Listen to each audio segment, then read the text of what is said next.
Alam nyo guys, kami ay may usapan sa aking anak. Kinuha ko ang kanyang card kanina. Ang sabi ko sa aking mga anak, na pag may grade sila ng 90, bawat isang 90, ay meron silang 100 pesos. 100 pesos.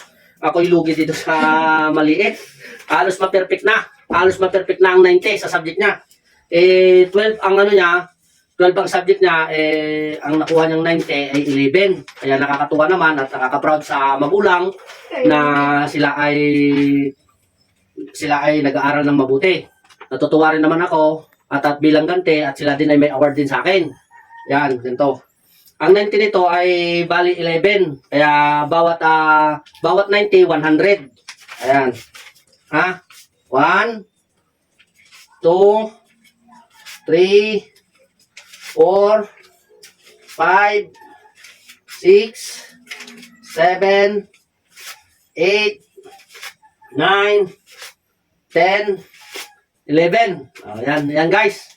Talaga naman na ako, ito naman yung award nila sa pag-aaral din nila.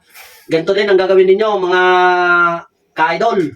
Ganito din ang gawin ninyo para yung mga anak ninyo ay mag-aral ng mabuti. Bye-bye! Maraming salamat!